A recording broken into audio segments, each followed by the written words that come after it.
All right. All right. What about now on YouTube?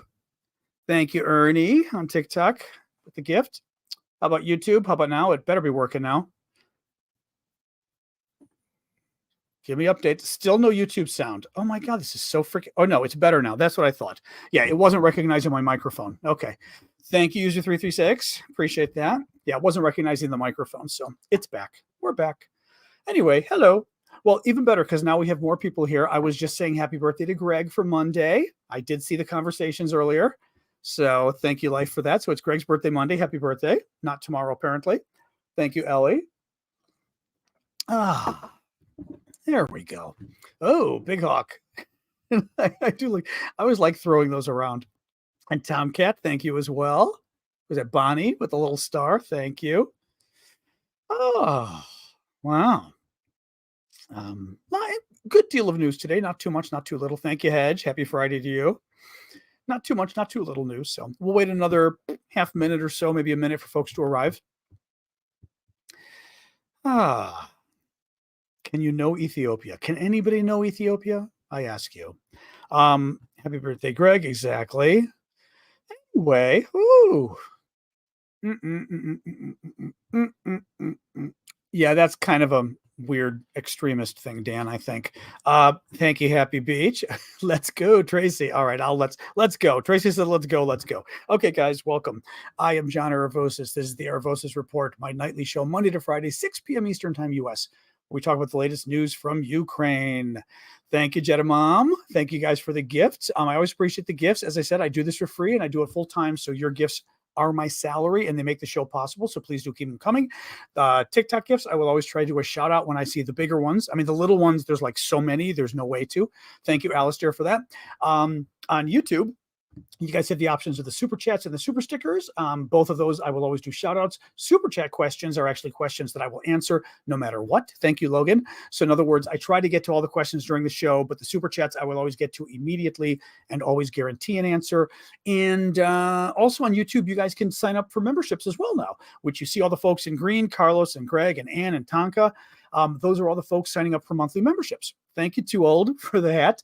And you guys can thank you, Chris, as well on TikTok. You guys can find those in the dollar sign at the bottom of the screen, super chat, super question, or super stickers, and the memberships. All of those are there. Thank you. All right, guys, let me get rolling here. So it's day 540 of Vladimir Putin's 3-day special military operation in Ukraine. Couple housekeeping matters, so to speak. Thank you, Ellie. We've got our coffee talk tomorrow, our weekly get together for the paying subscribers. That's the folks who get the monthly subscription on TikTok, the SNN, the monthly subscription on YouTube, Twitch, Discord, and Ko-fi. You can find a bunch of those in the link in my profile on TikTok. Click that link. You guys can find it at aravosis.com. You'll find a bunch of those links, but we will be hosting it on TikTok for the TikTok folks and also simultaneously on Discord for everybody else. So go check it out on Discord. You'll see it tomorrow. It'll be 11 a.m. Eastern Time US on Saturday. And I will also on Sunday, that's for everybody every paying subscriber, the monthly subscribers, and for everybody who is a $25 and up monthly subscriber on everything but TikTok, because TikTok only has one category. For everybody else, $25 and up categories, I will have my monthly, which I haven't done for a while, Sunday get together, Sunday morning at same time, 11 a.m. Eastern Time US. So write it down, guys. Don't forget. Thank you, Tom, for that. Oh, and a quick update on our ambulance fundraiser. We have been raising money for some Ukrainian military ambulances. These are the medics who go in and basically save soldiers who have been hurt in action. And they needed, we were contacted by some Ukrainian medics who needed repairs on 3 military ambulances. Vlad knows them, worked it out, got a video and everything that I've posted on actually Discord. I didn't post the post. I forgot I need to post the video on TikTok as well, but it's over on Discord. And basically, we are trying to raise $1,700 to buy tires for 3 military ambulances in Ukraine and spare parts for the same military ambulances. We've already got $920. We need another $780 in order to be able to buy the tires for all 3 and the parts. If you guys can help, I'd appreciate it. Thank you, Chris. You guys can donate On TikTok, you can go to my profile, click the Linktree link, and the very first thing that comes up is the PayPal information that you will give to. You will not click on it because nothing happens when you click on it. You will have to go to your own PayPal and enter my friend Vlad Naprokovsky's PayPal information. Vlad is our coordinator who's been doing all of our fundraising with us for the last year.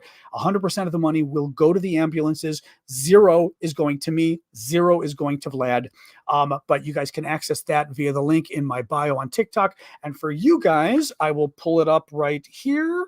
This is Vlad's information. There you go. So I'd appreciate if you guys can help out.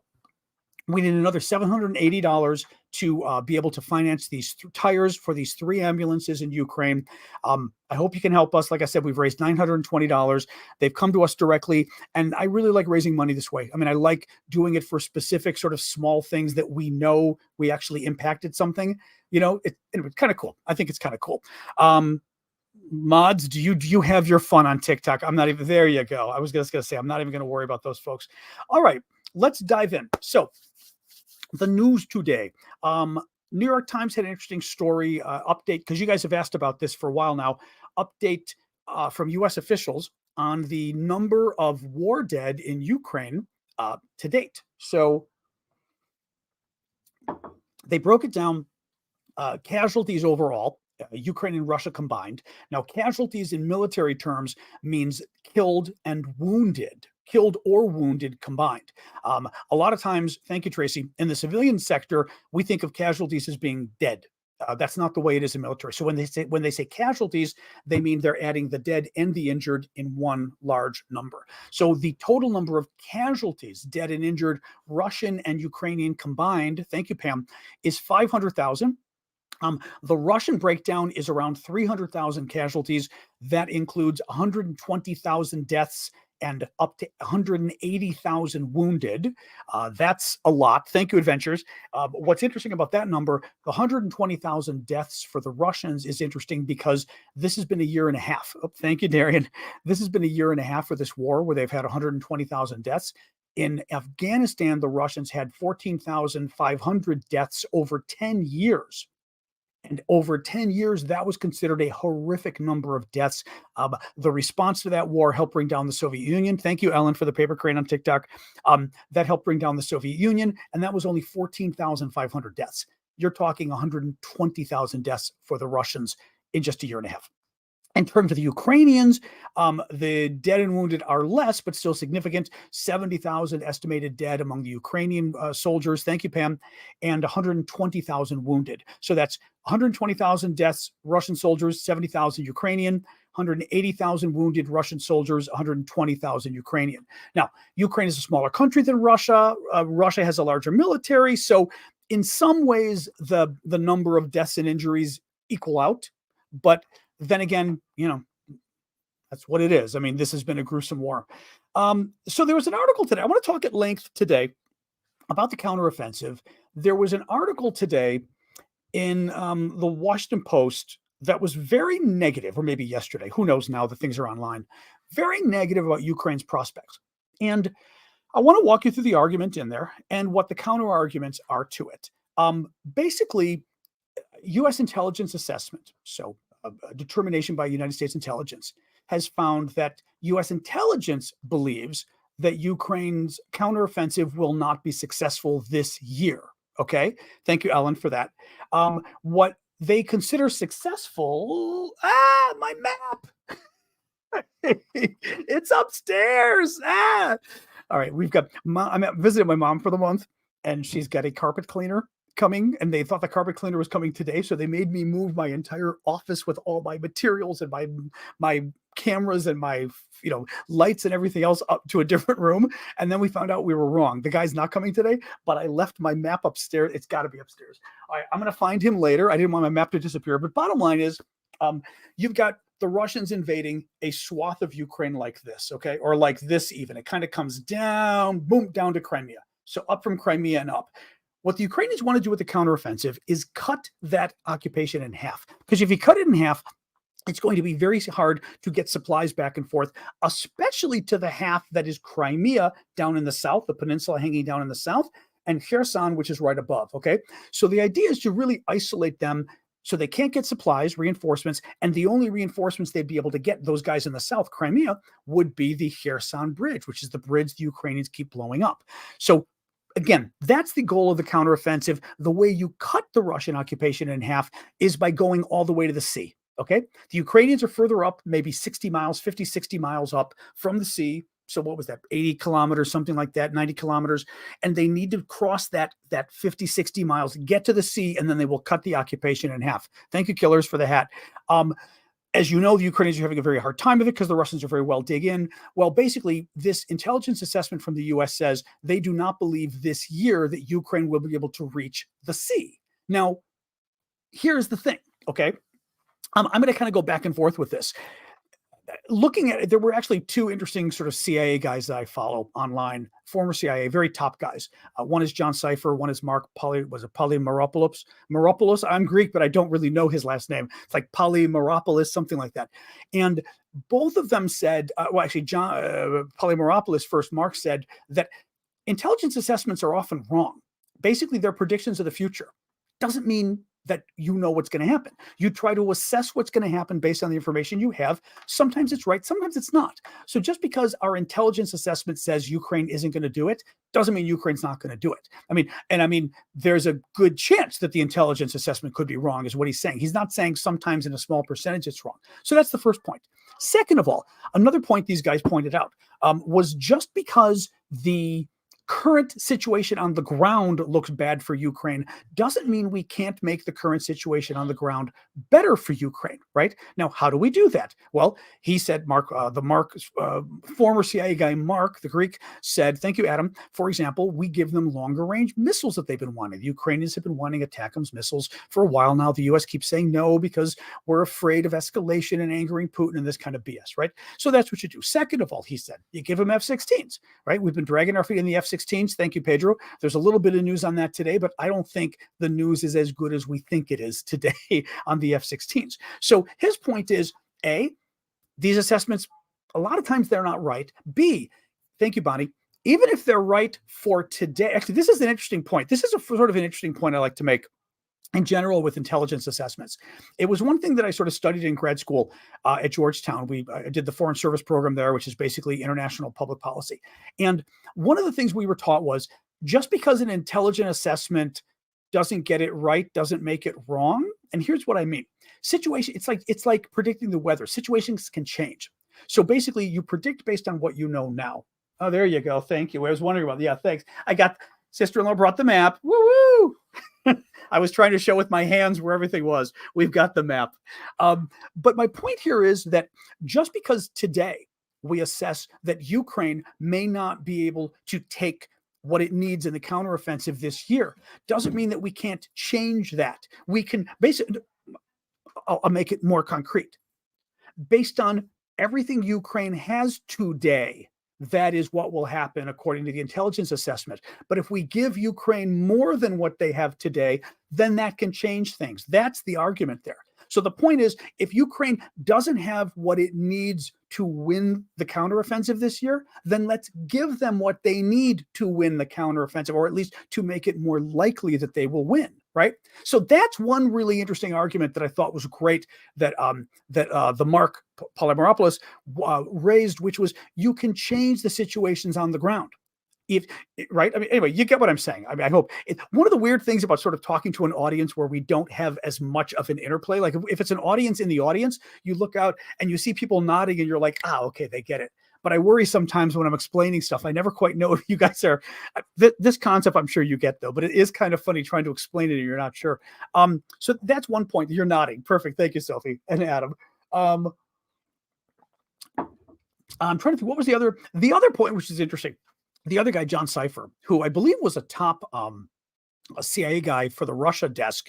And he had said, thank you, Sunshine. He had said that he thinks Biden's going to get a lot of blowback if Ukraine, basically, if the counteroffensive fails and Ukraine doesn't do well, Biden's going to get a lot of blowback, meaning political blowback. And I think he's right about this. You guys know my position on this. I'm very critical of President Biden in terms of how he's done with Ukraine, because he's done a lot. but he intentionally has not given Ukraine what it needs to win this war because he's been too afraid of Vladimir Putin. And when it comes down to it, Biden thinks that the best way to end the war is a compromise where Ukraine gives up some land. I mean, this is my assessment, but I will guarantee you I'm correct about this.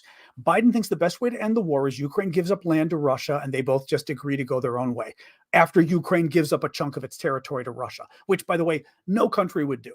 I mean, it's funny how, like, in the abstract, even I'll do it sometimes. In the abstract, I'll think about it and go, yeah, maybe that's what'll finally happen in the end. And we don't think of it as being a big deal unless we think of our own countries. And would you ever be at war and say, well, they grabbed 17% of our country. They've got New York, they've got Florida, they've got Texas, they grabbed Washington State. Let's just let them keep those areas, right? I mean, mind you, the area they've got in the east and the south is Ukraine's grain belt. So that would be like grabbing the Midwest. Well, the Russians and the Chinese grabbed the Midwest, and a lot of us are dying. Maybe we should just give them the Midwest, right? I mean, we would never do that. We would never do that if it was our country. So I think one thing also is to not be flippant about what Ukraine needs to do to end the war, because it's their territory. And I absolutely understand we would fight to the last man before we had to give up chunks of our country to China, right? I mean, that's a way to sort of put it for Americans, right? We wouldn't do it. In any case, let me look here. Let me see. Just looking at some, because the next section is giving you some positive here, by the way. Okay, let me give you the positive. So, Institute for the Study of War, very good defense think tank that I talked to you guys a lot about. They're based here, here. They're based in Washington, D.C., where I live. I'm visiting Chicago now for the month, but normally I'm in D.C. Institute for the Study of War is based in D.C., and they've been doing sort of an ongoing analysis about this, but they finally did sort of a longer one in the last day, which I thought was very interesting, about how the counteroffensive is looking for the Russians. And their point was that basically, here's my point on what I think their point was. We've been looking a lot at how the Ukrainians are doing and how the Ukrainians are having, as we saw in today's paper, a lot of Ukrainians are getting killed. A lot of Ukrainians are getting injured. We know that, right? A lot of Ukraine's infrastructure is getting destroyed. We know that. It's very hard for them to win the counteroffensive. We know that. But we haven't seen as much, analysis about how the Russians are doing. And ISW did a very interesting one where basically they were saying that the Russians don't have any troops in reserve. Ukraine, I was reading something actually very interesting. The defense editor at The Economist was saying yesterday something to the effect of, I think he was the one saying this, that it looks like Ukraine's reserves may finally be in play. In other words, Ukraine may not have that many men left to throw into the war. Up until now, Ukraine was keeping like 2/3 of its men that were available to fight, that were ready to train to fight in the counteroffensive. Like 2/3 of them were being held back. So they were waiting for sort of the right moment, the right location. Thank you, Gamma. Whereas the Russians had everybody in there. Now it looks like Ukraine probably has most of its men fighting. The thing is, Ukraine's men just entered the fight. Russia's men have been fighting. That means Russia's men are tired. 2/3 of Ukraine's, or 2/3 of the new folks for Ukrainians, are not tired. Well, what does this mean more specifically? I'm going to read you a little bit here. Russian defensive forces are degrading. Russian forces have dedicated significant effort, thank you, Bradley, resources, and personnel to holding the settlements, thank you, TikTok novice, such as Robotine and Urozhaine. I'm never going to pronounce these fairly well, and recent Ukrainian advances in these areas. So they're talking about, thank you, Bradley, they're talking about, we got the map now. This is what Russia holds, right? The really big battles that have been happening for the counteroffensive are here and here, okay? I'd have to look at my little map and see. Yeah, Robotine is this one, and Urozhaine, more or less, is over here. These are the two big counteroffensive battles. We also have battles going on. Kherson, right? This is where the flood happened. We've got Bakhmut up here. The Ukrainians sort of a battle of choice at Bakhmut, and then a battle of choice for the Russians up here in Kupiansk. Okay, but the two big counteroffensive battles have really been right here.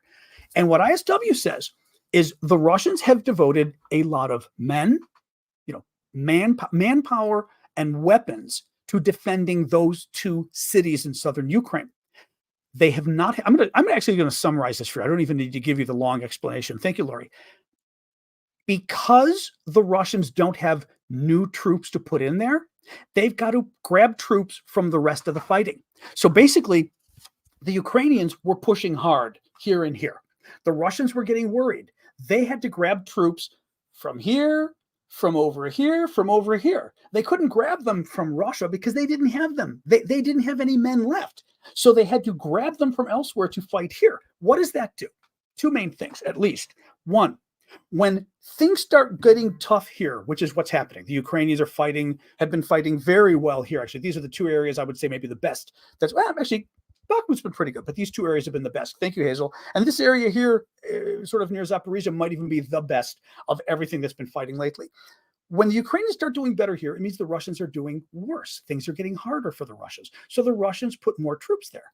Well, they're sending troops to the hardest area to fight. They are troops that have not been resting. They're troops that have been fighting elsewhere along here. So these troops are not rested, and they're now going to the worst area for fighting, and they're fighting again after not resting. That makes them exhausted. That's the first problem. So you're exhausting the troops that Russia has to fight in the counteroffensive. The second big problem, when you move, it is a zero-sum game. A zero-sum game means when you do something here, it takes away something here, okay? So when you move Russian troops here or here, these two cities we were talking about, when you put Russian troops here and here, because the Ukrainians are doing well and the Russians are getting worried, you have to remove those troops from the battle here, from the battle here, and from the battle here. That means that it is going to be harder for Russia to fight here and here and here because they moved troops over here. So by beefing up this, Russia makes this, and this weaker, right? So the problem, we called it a zero-sum game, like I said, meaning to add a positive in one place, you've got to add a negative someplace else. So to make Russia stronger in the south, Russia has to be weaker in sort of the southwest and the northeast. Well, the combination of this means that though the counteroffensive has been very difficult for Ukraine, they certainly lost a lot of men. I mean, we won't know the real numbers, but they've certainly lost a lot of men. They've had a lot of injuries because taking on minefields is not a lot of fun. But we need to be on the lookout for just how tired Russia's troops are, for how degraded Russia's defense is, because, as I said, they don't have replacements. They don't have reinforcements. The same men have been fighting back and forth. And because they keep moving these, because they keep using the same men, the men are getting weaker because they're getting tired. Thank you, Paco. And because the men are having to move around, it is weakening other parts of the defense. One really interesting point that was made here was that I was reading from another defense expert in the last day who was responding actually to this article. Thank you, Nicola. Was basically that Ukraine will only, I'm going to sort of rephrase this, but Ukraine will only have a difficult time as long, I'm going to say this, I'm trying to think of how to say this. It will be difficult for Ukraine to fight the counteroffensive until it's not. And what I mean by that is they're having a really hard time poking through here, and the Russians are fighting back. But at some point, because the Russians have gotten so exhausted and because the Russians don't have reinforcements, the Ukrainians could find that the Russian defenses collapse and they make it through in a big way. We don't know if that's going to happen. But the fact that it is very difficult for Ukraine right now does not mean that the Russian forces couldn't collapse in the next month or two. They could. We don't know if they will, right? The final point which was made, which I thought was interesting as well, just as a positive sort of scoop on this, which is Russia has to defend, all the way, pretty much all the way here, right? Because this is all the area Russia occupies. So the Russian defenses go all the way here. Ukraine only has to get through one of those. There's 1 point. If they get through here, breakthrough, they've broken through. They get through here, they've broken through. Russia has to defend everything. So that's another point too, just to keep in mind. Doesn't mean Ukraine will break through, but it's not like Ukraine has to break through everywhere, right? All right. Quick sip of water. I'll do a quick pitch for my subscriptions, and then we'll hit some of the other news. I've only got a few other stories. I wanted to make today really this discussion of the counteroffensive, since I was concerned about, obviously, the story in the Washington Post today. So my subscription. So one of the ways you guys can help out, thank you, Arifa, are certainly the gifts, which Arifa just gave on TikTok. Thank you for that. And the super chat and the super stickers on YouTube. Thank you, Jenna Mom. But another way is by getting subscriptions. Basically, thank you, Gabby. Subscriptions are a way that you can become a monthly member, in essence, and support my work. For creators, thanks, Elizabeth, it's different. I mean, the gifts bring in significant income, so I would never try to discount the gifts. Thank you, Flower Lady.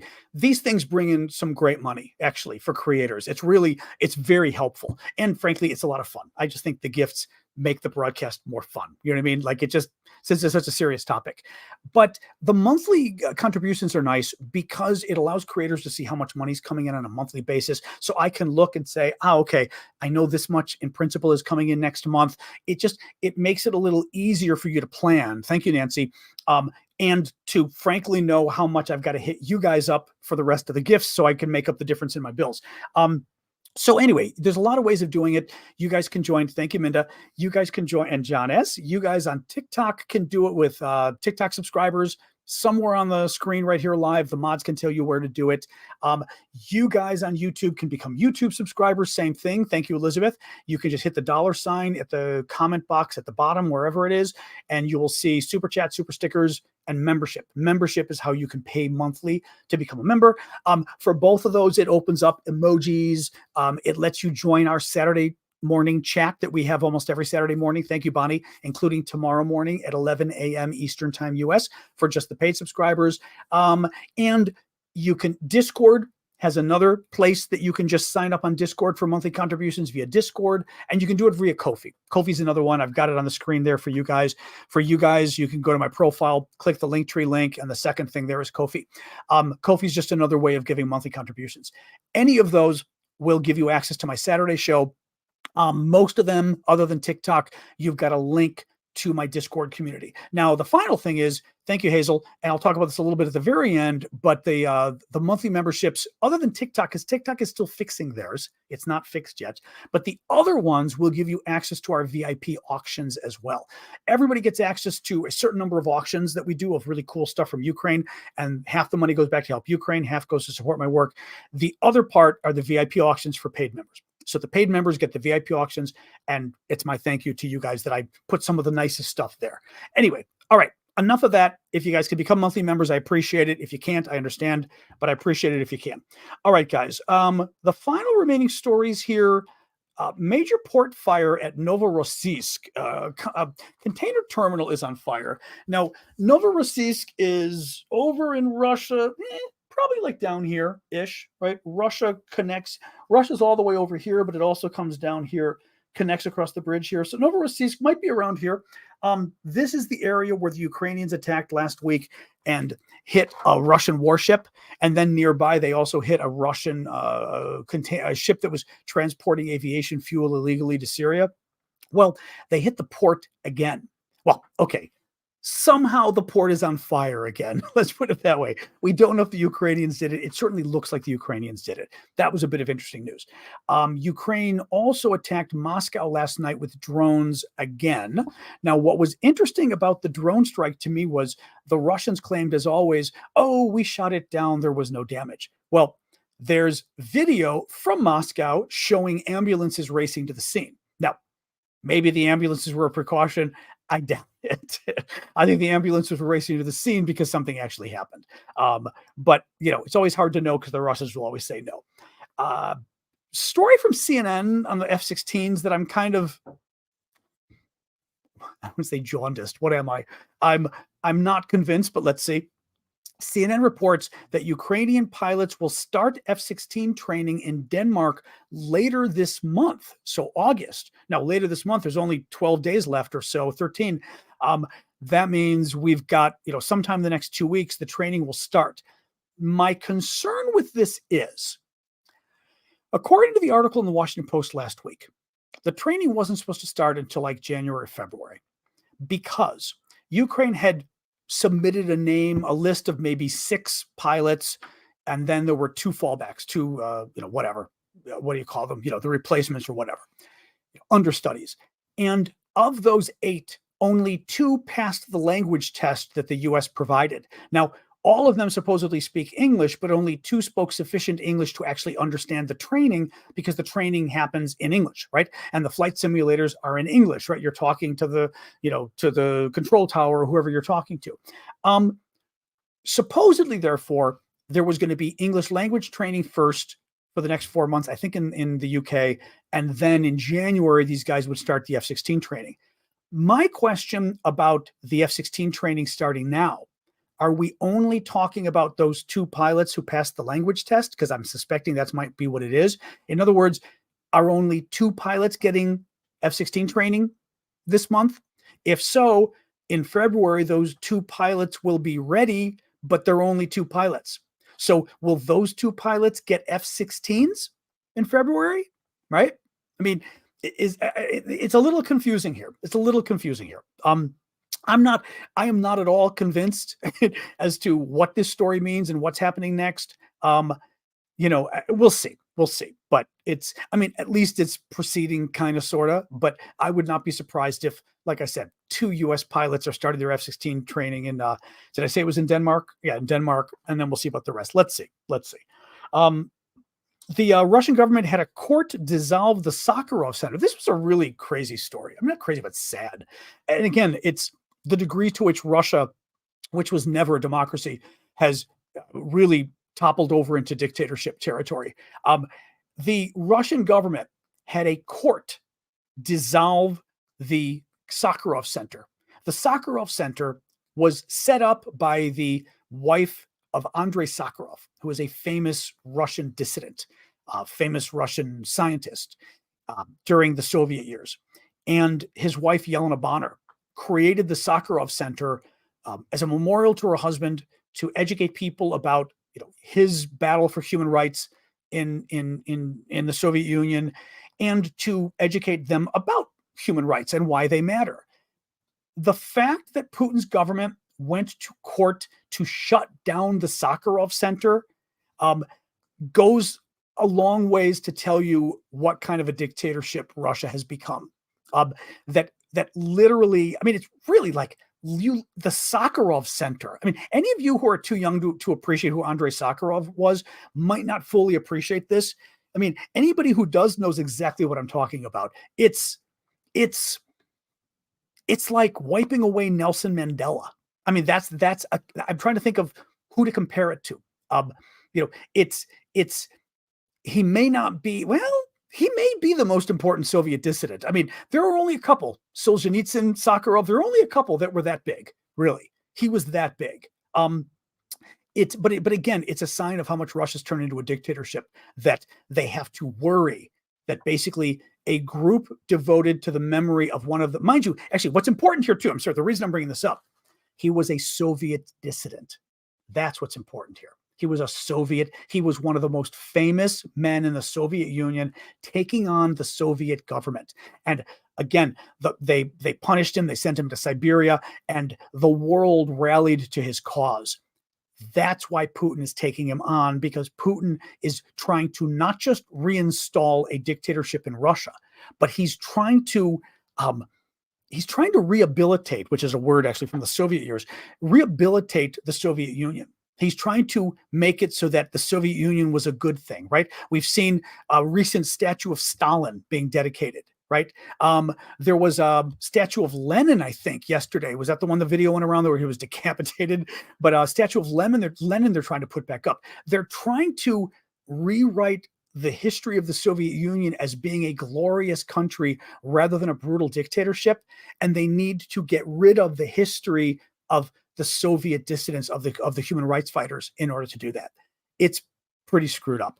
In any case, and the final thing was Russia also formally arrested the head of the independent election watchdog for being allegedly a member of an undesirable organization. All it is an independent election watch group. That's it. And they're getting rid of them too, because again, Russia is now a dictatorship. All right. Let me do, as always, I'll show you guys a couple auction items, and then we can get to the Q&A. We got good time today. One of the things we do over at my Discord, it's discord.aravosis.com. community where we go, we hang out, we talk about Ukraine, we talk about lots of different topics. But it's nice because you can kind of go there any time of the day. There's always people hanging out, and I check in all day long and stuff. So you can always ask me questions there, and I'll for sure get back to you. But we've got auctions that we do of cool stuff I find in Ukraine, or cool stuff that some of you have made who are Ukrainian American, etc. And we auction it off. And 50% of the proceeds I put back into Ukraine for humanitarian aid, military, help the military with things like camouflage nets, and 50% goes to support my work because I'm doing this full time and need to be able to pay my bills. Well, a couple of things we're auctioning off now. This one's very cool. I like this one a lot. People are liking it for bidding. It's a cockade, I guess the military call it. It's basically a hat pin, but it's neat because it shows the Ukrainian trident and then has the red star surround. Oops. Thank you, Frenchie, for that. Has the red star surrounding it, if you can see it there. I've got it in plastic. It's easily removed. It's just to protect it, and so you can handle it. But very cool. It's a hat pin. It's the hat pins for the Russian fur hats or any kind of a formal military hat. But this is really neat. This one's kind of fun. So I was asking Vlad the details, and it's exactly as I thought. These are a pair of socks from Ukraine. What are they? 43 to 46. I think that's 9 to something. Brendy, thank you. Brendy just became a monthly member on YouTube. Thank you for doing that. And I may have mentioned your name then turns green. So whenever you guys make comments on YouTube, the green folks I know are the folks who are monthly subscribers, which is nice because it just, I'm able to recognize you as helping out. So thank you for that. So anyway, very cool socks. It's European size 43 to 46. I forget, it's size 9 to something. I'd have to Google and check. But what's interesting about them is they're Russian spy detecting socks. Now, these are very funny. Vlad, I double checked with Vlad before I came in the show. And there are 2 words on these socks, and both of them are words. 9 to 11 is what I was thinking. Yeah, both of them are words that Russians have a hard time saying, and the Ukrainians use them as kind of just that, like it's a way of discerning who's a Russian trying to sound Ukrainian. Now, one of them is, what is it? Polynitsia.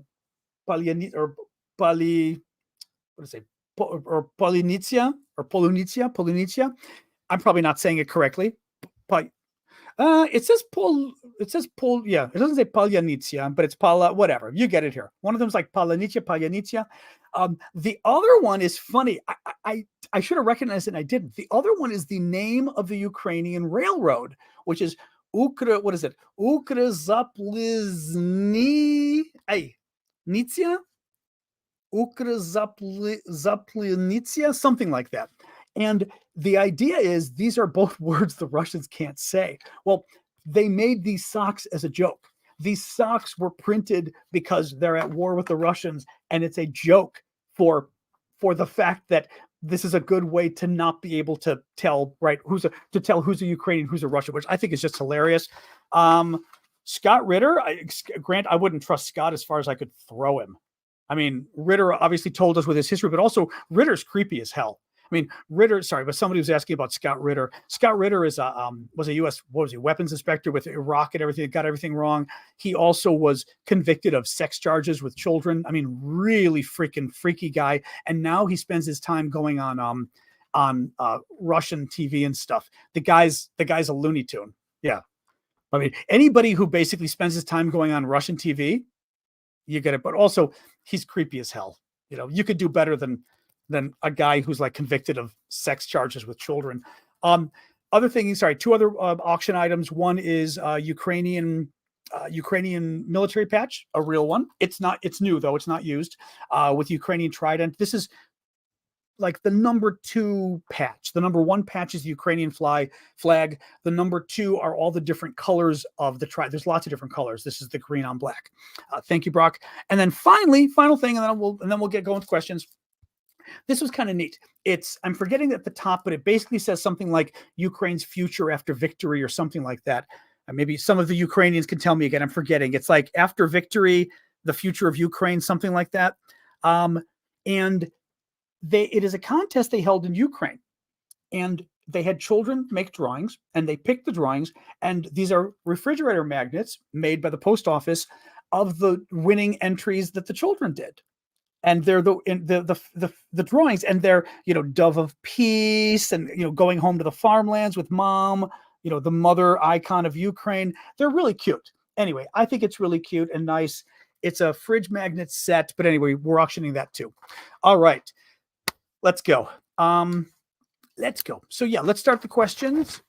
Remember, we've still got the fundraiser. Please do chip in for the fundraiser for the ambulances. We're trying to buy tires for 3 Ukrainian military ambulances. We still need another, what did I say, $780. We've got $920. Would appreciate this, you guys helping out. Thank you, Red Watts. You guys here can give directly to my friend Vlad's PayPal. And for you guys, go to your PayPal and you will donate to my friend Vlad's PayPal, which you will find in the Linktree link in my profile on TikTok. Thank you, Shimmer. Click it. First thing that comes up will show you Vlad's PayPal. Clicking Vlad's PayPal will do nothing. You go there, you copy Vlad's PayPal information, and you enter it in your PayPal. We need to raise $1,700 total. We have another $780 left that we need to raise. And we're buying tires for 3 ambulances and spare supplies for the vehicles as well. So if you guys can help, I'm going to keep pushing this until we get it. But I know we're going to get it. We're at 920 and we need 780. So please do chip in. 100% of the money goes to them. I don't take any of it. Vlad takes none of it. So don't worry. I knew someone at work who's from Ukraine. She's the nicest person I've ever met. Well, that's nice of you, Laura. Nice to hear. Pedro says 5 months left until the muddy season. I think it's less than that. Ukrainians among us, when does the muddy season kick in? Is it October? When do things start getting muddy again? I feel like it's October, maybe end of October. What is it, guys? In 1.5 months. So that would be beginning of October. Okay. Yeah. October, November. Okay. Yeah, because what's really bizarre too? It's already mid-August, guys. In 6 weeks, it's going to be October 1st. I mean, that's just too much. It's just too creepy. So end of October. So maybe if we're lucky, they've got 8 to 10 weeks before things start getting muddy, And again, the mud situation can often be more difficult for the defenders. Thank you, Pam Pam. I mean, for the attackers. I mean, the defenders don't want to sit in mud. That sucks. But if you're attacking, you have to get through mud with your vehicles and everything else. And that's not going to be easy, so not good. October, November, both very wet. Okay.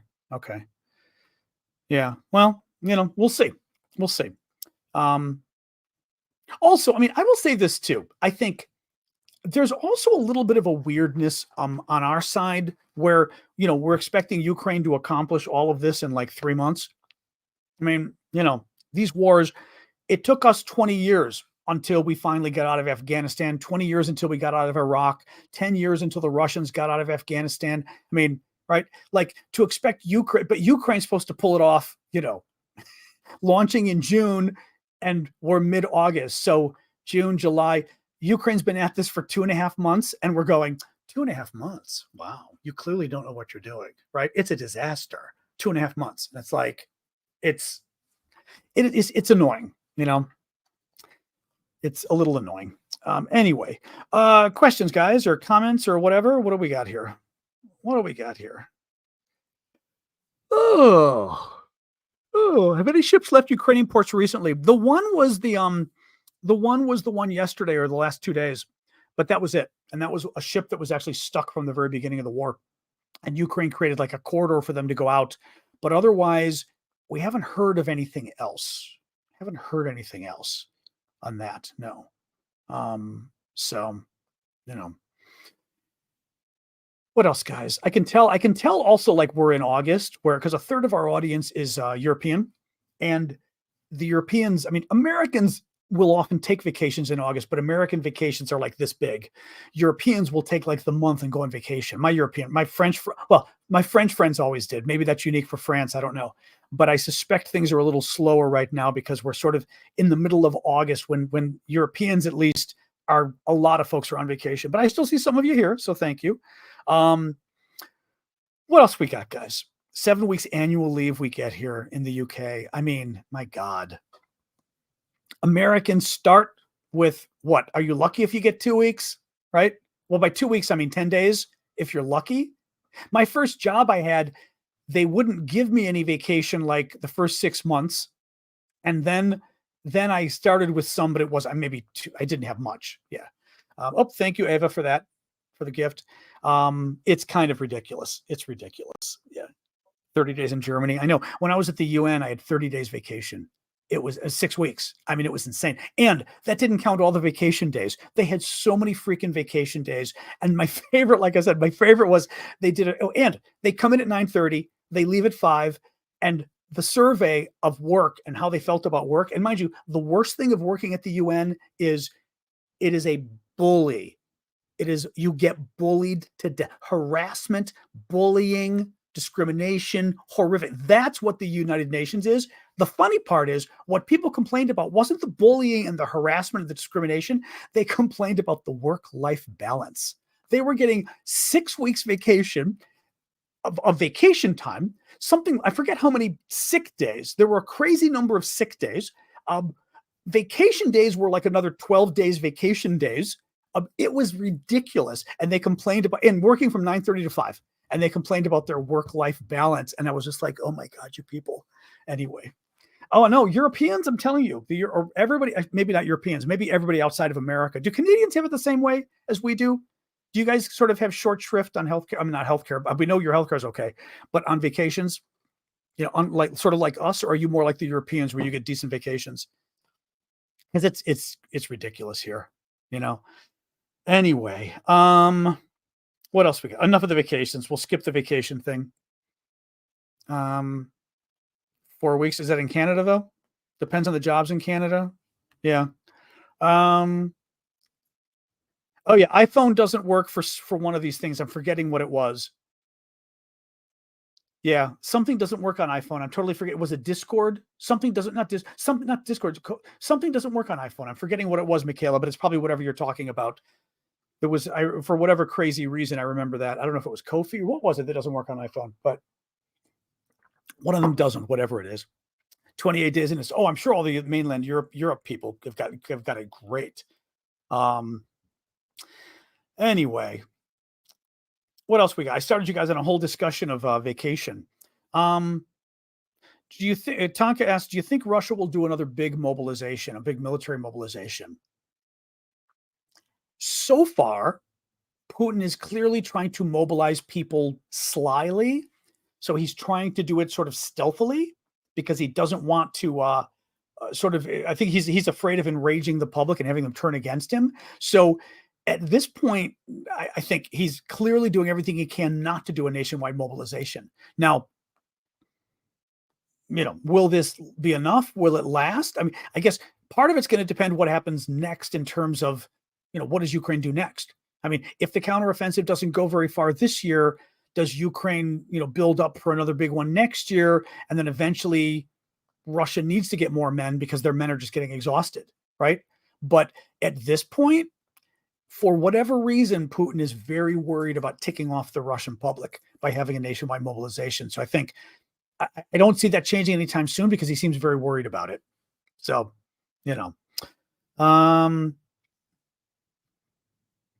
on YouTube, the YouTube thing doesn't work on the iPhone. That's interesting and weird and annoying. Huh. Wow. You'd think YouTube would work on an iPhone. How strange. Okay. Sorry about that. That's very strange. I would have never thought that was a problem. Yeah, that's really weird. Huh. Annoying. What else we got, guys? What other topics? We can always go to Discord too if we're getting, if there's nothing else here. How many more Wagner militia joining Russian contracts? I don't think we know how many of the Wagner guys actually joined the Russian military instead. How many left? We think 4,000 or so went to Belarus. We don't know how many are leaving Belarus, how many are staying. The numbers are kind of all over the place, Yeah, Discord membership doesn't work on the phone. That's what I remember. But I'm very surprised that YouTube wouldn't work. YouTube wouldn't. On the tanks, all we know is that Ukraine's, for example, the British tanks are finally in action. I think it's in sort of Zaporizhia, so over here. They've got the British Challenger tanks that have sort of entered the action there. That we know. Beyond that, we don't know nothing. And the thing is, we don't, we're not going to get day-to-day information. That's the problem on the counteroffensive, Mm. How do we shut Wagner down? Well, the U.S. and others have sanctioned it. I mean, that's been an effort there. Beyond that, I don't know. I don't know. Are there Wagner troops moving in Poland? Not that we know of. If they are, they're going to get killed. So for their sake, I hope not. Well, the thing is, they do anything in Poland, and not only will they be destroyed, but there's a decent chance that Poland is going to, bomb the Wagner bases in Belarus if they try that crap again. I mean, Poland, Belarus decided to enter Poland once, and I wouldn't be surprised if the Poles told the Belarusians, that was really cute. Next time you do it, we're going to blow up your planes and we're going to blow up where they came from. That's my guess. That's my guess. Oh, I see. I do see we're getting a decent number of the Russian trolls today. They're slow, but they're there. Yeah. Is Wagner a threat without funding? Maybe not. If they're not getting funding, they may not be used. The only thing is, they're certainly being used in Africa. They're still being used there by the government in Mali. Julia, any updates on the attempted weapons sabotage incident from Poland? Do you expect more attempts in the future? Yeah, that I don't know anything more about that. There were 9 people arrested for trying to sabotage, I think, weapons that were going to go to Ukraine in Poland, and no idea what. I just haven't seen anything follow up, and we may not get any follow up on it. I would think if the Russians were smart, they would try to blow things up. The thing is, they would try to do it in a way that was, they wouldn't take responsibility. They would try to deny it, but sure, why wouldn't they, right? I mean, especially Poland, where it seems like most of the stuff is coming through Poland. Do whatever you can to go after transit rails or the equipment itself. Like maybe it's even things like, I don't know, in any case, yeah, I wouldn't be surprised. I mean, I guess the big question from that is how much of this has happened before, right? That we didn't hear about, because that can't be the first one in 18 months of spies that tried to go after, supplies that were going to Ukraine. It has to have happened before, because the Russians can't actually bomb it outright, which also raises a question of how much they really can do. Because if Russia gets caught doing something too big in Poland, then it could be an act of war against NATO. So they've got to be very careful. Yes. Yeah, Elizabeth, I realize that. Correct. All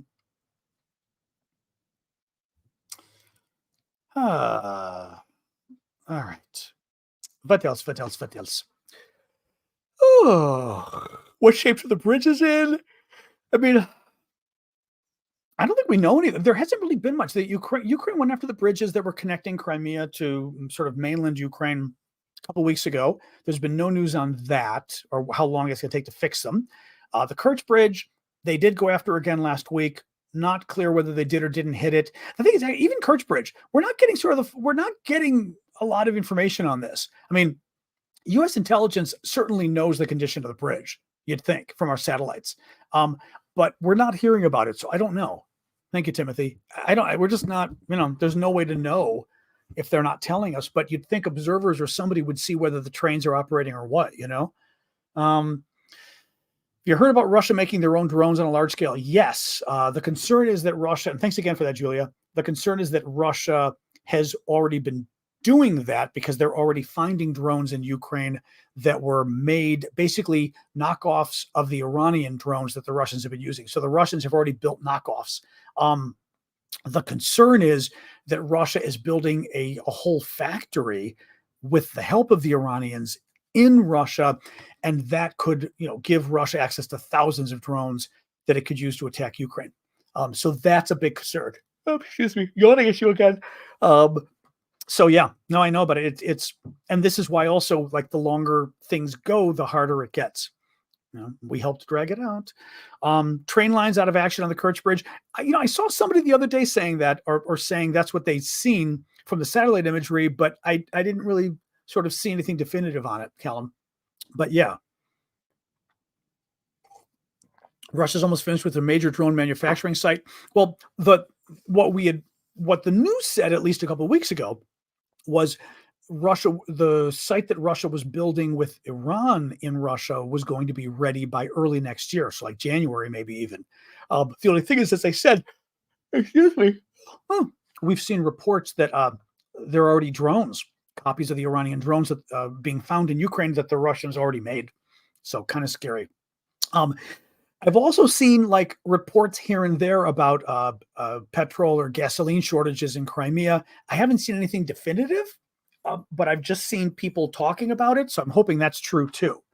How do you like on YouTube? There should be is it an arrow pointing up or something below the screen on YouTube? I always forget. I am going to yawn at you guys. I even took a nap today. I hate that when you take a nap and it doesn't really help. I'm always tired. I don't sleep well. I'm always tired. I just don't sleep well. It's terrible. Deep. Well, isn't that an interesting question? Otanbot says, thank you, Tom Healy and Cindy. Otanbot says, do keep the gifts coming on TikTok. Thank you. Tom says, or Otanbot says, is Ukraine's move, is what Ukraine is doing in Crimea, is it working or is it just a sideshow? Now, one thing the Americans were saying in the Washington Post article today that was saying that Ukraine, wasn't doing that. It looked like they felt like the counteroffensive wasn't working. The Americans, or that at least, that it wasn't going to be successful this year. Was the Americans were complaining that they had told Ukraine to go all in on one area, pick a target and put all your men there and just go, boom, right? And the Ukrainians wanted to spread it out. They wanted to fight for Bakhmut. They wanted to, they're clearly doing something at Kherson. They wanted to keep bombing Crimea. And the Americans feel that that's a waste, that you should focus all your efforts on, that you should focus all your efforts on one target. I have no idea who's correct. It's hard to say. What are you whining about? Oh my God, I fed you already. Dear Lord. My dog is now doing in memory of Kukla, doing a Kukla thing where she's sitting next to me going, I'm like, what? Stop. Relax. No, relax. I think she wants to play. Well, we didn't do much of a walk today. And then she wants to play, but we're not playing right now. I don't know. We're not. She's going to go look for her squeaky pig, which I hope he's not lost. In any case, yes, the Sasha. Anyway. Oh man. Okay. I think we're going to let's go to Discord and hang for a little bit because I'm just getting too yawny here. I don't mean to yawn. 13 and a half years. I'm getting too yawny here, which is bad. So let's go to Discord and hang for a little bit. And then remember tomorrow morning, I've got the coffee talk for all the monthly subscribers. Everybody on TikTok, show up on TikTok at 11 a.m. Eastern. All the rest of you show up on Discord, and I will show you right now on Discord. It is, where is this? Discord. It is, I don't think it's the top left. No, top left is the after party we're going to now.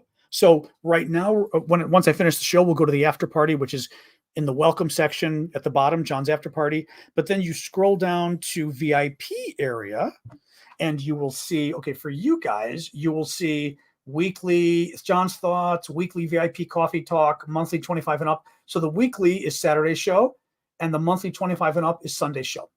So both of them will be 11 a.m. Eastern time US. So Saturday is for everybody who does the monthly contribution, and Sunday will be for the $25 and up subscribers as my thank you to you guys.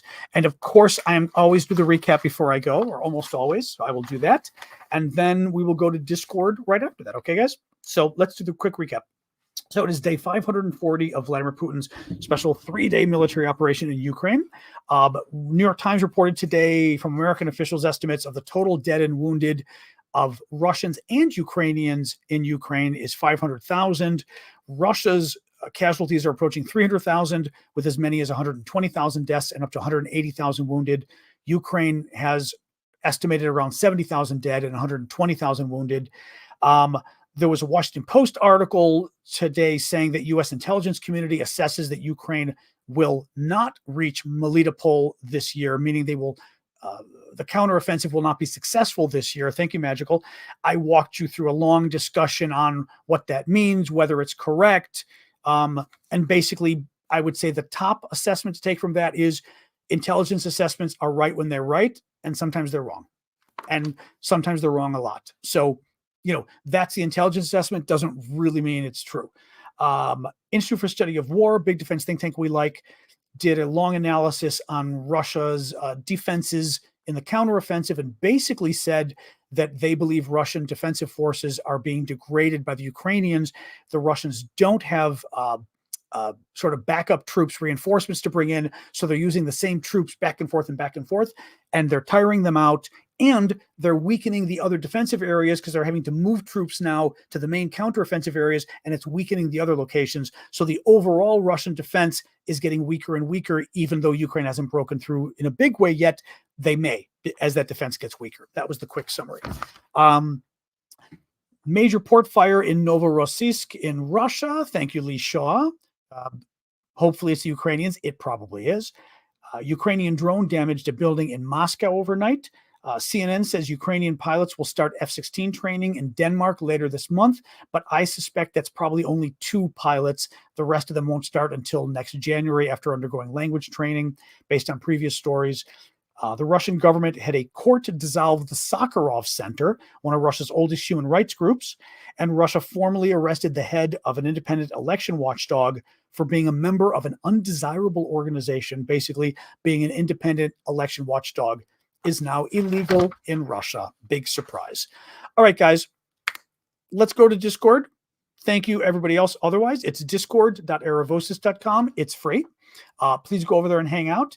And otherwise, I will see you guys, like I said, tomorrow morning, 11 a.m. Eastern, for the paid monthly subscribers. Thank you, Alex, on TikTok and YouTube. And Sunday at 11 a.m. Eastern on Discord, not YouTube, Discord. Sunday on Discord for the $25 and up subscribers on all the services. If you pay $25 and up, come to Discord, and it should recognize assuming you've created a Discord account and linked it, it should recognize your membership. And if anything's a problem, submit a ticket on Discord. I will help you. Syndicate will help you. The mods will help you, etc. Thank you, Tomcat, for that. Hazel. All right, guys. Let's get going. Move over to Discord. Thank you for coming by tonight. Thank you for the gifts. Thank you, mods. Thank you, everybody. And otherwise, I will see you guys Monday morning, 6 p.m. Eastern Time, US, for our usual show. Or like I said, we'll see you this weekend. But do come by the Discord anyway. Discord's kind of fun, like I said, because we hang out, we chat, and it's a nice way to, like, I answer all the questions people write me. It's not too busy in that regard. So feel free to write me questions, or if you want to chat or whatever. But it's a nice hangout. Like I said, there's Ukraine, but we've got sections on Trump, sections on sports. I mean, you name it, whatever you want to talk about. So like I said, it's a nice hangout. So check it out, discord.aravosis.com. Otherwise, I will see you guys next week. All right. Bye, everybody. Over to Discord.